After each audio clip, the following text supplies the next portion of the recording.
सबसे पहले आप सबको मेरी प्यार भरी नमस्कार।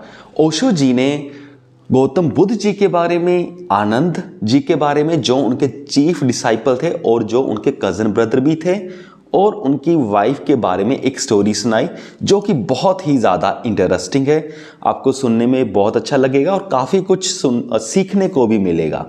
चलो अब हम शुरू करते हैं। जब आनंद जी गौतम बुद्ध जी के डिसाइपल बनने वाले थे तो उन्होंने डिसाइपल बनने से पहले गौतम बुद्ध जी से कहा कि अभी मैं आपका डिसाइपल नहीं हूँ, अभी मैं आपका एल्डर ब्रदर हूँ। सो एल्डर ब्रदर के होने के नाते मैं आपसे कुछ बातें कह सकता हूँ, एक तरह का आपको ऑर्डर भी कर सकता हूँ, लेकिन अगर मैं पहले आपका डिसाइपल बन गया तो फिर मैं आपको ये बात कह नहीं पाऊँगा।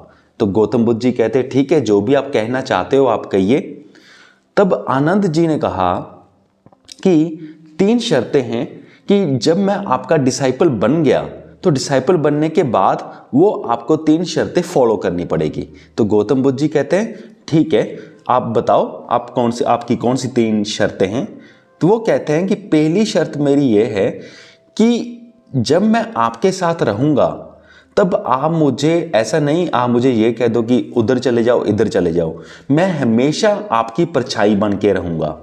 दूसरा शर्त आनंद जी गौतम बुद्ध जी से कहते हैं कि मैं आपके रूम में रात को भी कभी भी आ सकता हूँ, जा सकता हूँ आपके रूम से। तो तीसरी शर्त वो कहते हैं कि अगर आधी रात को भी कोई सीकर आए, कोई बंदा आए जो कहे कि मुझे गौतम बुद्ध जी से मिलना है, तो मैं उसको तो आपके रूप में लेकर आ सकता हूं और ये आप मुझे अलाउ करोगे चाहे रात के 2 बजे हो। तो गौतम बुद्ध जी कहते हैं कि ठीक है। गौतम बुद्ध जी इन तीनों शर्तों को मान लेते हैं और उसके बाद आनंद जी गौतम बुद्ध जी के डिसाइपल बन जाते हैं, उनके चेले बन जाते हैं।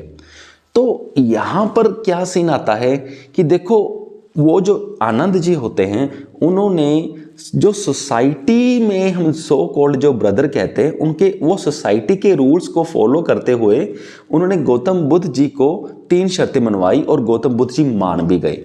तो इससे क्या सीख मिलती है हमें कि जो गौतम बुद्ध जी थे, हालांकि वो इनलाइटेंड थे, उस वक्त वो उनके छोटे भाई नहीं थे, पर फिर भी वो उनकी शर्तों को मान गए क्योंकि वो रूल्स को ब्रेक नहीं करते थे बिना मतलब के ऐसा नहीं कहते थे कि अब तो मैं लाइटेंड हूँ, अब मैं तुम्हारा भाई नहीं हूँ और अब ये मेरे पे कोई बंदिश नहीं है कि मैंने तुम्हारे रूल्स मानने ही मानने। अगर वो ये कह देते तो आनंद जी हर्ट हो जाते, पर उन्होंने ये रूल्स तोड़े नहीं। और उसके बाद क्या होता है कि जब 12 साल गौतम बुद्ध जी बाहर रहते हैं और 12 साल के बाद जब वो अपने घर वापस आते हैं तो जो उनकी वाइफ होती है वो 12 साल से वेट कर रही होती है। उनकी वाइफ का नाम यशोधरा होता है। तो गौतम बुद्ध जी उस वक्त आनंद जी से कहते हैं कि मैंने पूरे 12 साल तुम्हारे रूल्स को फॉलो किया, पर अब प्लीज़ मुझे एक बार एक एक्सेप्शन दे दो, क्योंकि जो मेरी वाइफ है पिछले 12 सालों से मेरा वेट कर रही है, वो बहुत गुस्सा होगी, क्योंकि मुझे पता है कि अगर मैं अपनी वाइफ को सच बोलकर भी चला जाता ना कि मैं संन्यास लेने जा रहा हूँ, तो मेरी वाइफ मान जाते, पर फिर भी मैंने ये कहा नहीं, क्योंकि मैं इतनी हिम्मत अपने आप में जुटा नहीं पाया कि मैं उनसे ये बात कह सकूं। और अब मुझे ये पता है ये 12 साल हो चुके हैं, ये मुझसे बहुत गुस्सा होंगे, बहुत सारी कंप्लेंट्स होंगी, और इसलिए मैं अकेले मिलना चाहता हूँ। अगर मैं तुझे साथ लेकर जाऊँ तो उसे और भी गुस्सा आएगा और उसे लगेगा ये तो ट्रिक सा खेल रहा है कि मेरे से पीछा छुड़ा रहा है। तो आनंद जी कहते हैं कि अब तो भांते, अब तो आप इनलाइटेंड हो चुके हो, अब आप उनके कोई हस्बैंड तो रहे नहीं, अब तो आप इन सारे रिलेशनशिप से मुक्त हो चुके हो। फिर गौतम बुद्ध जी कहते हैं, उनको जवाब देते हैं कि मैं हस्बैंड नहीं रहा, ये बात सत्य है, पर वो अभी भी मेरी वाइफ है, ये बात भी सत्य है, सो मुझे प्लीज़ हैंडल करने दो। तो फिर आनंद जी कहते हैं चलो कोई बात नहीं, आप एक एक्सेप्शन ले लो और आप हैंडल करो। तो फिर जब गौतम बुद्ध जी अंदर जाते हैं अपनी वाइफ के साथ मिलने, उनके वाइफ बहुत रुपेले तो बहुत रोते हैं, बहुत उनको कंप्लेंट्स करते हैं, वैसे ही होता है जैसे गौतम बुद्ध जी ने सोचा होता है।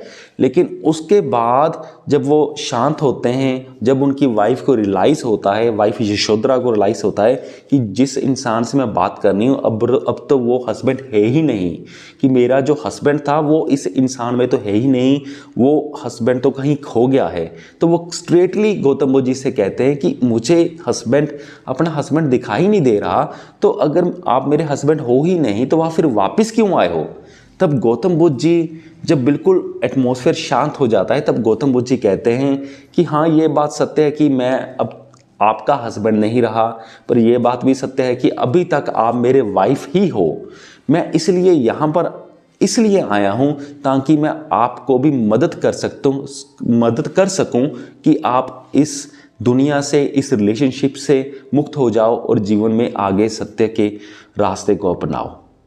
तो यहाँ पर भी, इस किस्से में भी हमें क्या सीखने को मिलता है कि गौतम बुद्ध जी ने सच भी बता दिया, अपनी वाइफ को भी सच भी बता दिया जो उन्हें बताना चाहिए था।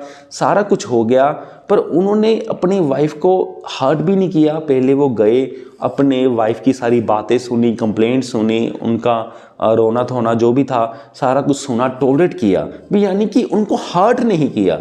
जब सिचुएशन बिल्कुल काम डाउन हो गई, आराम से फिर उन्होंने अपनी बात बताई और सिचुएशन को सत्य भी बता दिया, लेकिन सिचुएशन को बिगड़ने भी नहीं दिया और सोसाइटी के बिना मतलब के रूल्स तोड़े नहीं।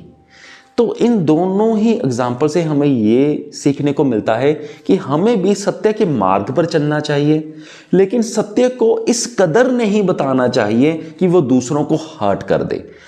अगर हमारा सत्य दूसरों को हर्ट करता है तो उस वक्त हमें सत्य को बताना ही नहीं चाहिए। हमें ऐसी सिचुएशन क्रिएट करनी चाहिए कि पहले सारा कुछ काम डाउन हो जाए और जो हम सत्य बताना चाहते हैं, जो हमें बताना भी चाहिए, वो इस कदर हम बतलाएं कि किसी को हर्ट ना हो, ना ही सोसाइटी का कोई भी रूल टूटे। सो मुझे पूरी उम्मीद है कि आप सबको ये वीडियो समझ में आ गया होगा। इस वीडियो के डिस्क्रिप्शन बॉक्स में मैं अच्छी स्पिरिचुअल बुक्स के लिंक्स डाल दूंगा और साथ में मैं कुक्कू FM का नाम भी लिख दूंगा और कूपन कोड भी डाल दूंगा।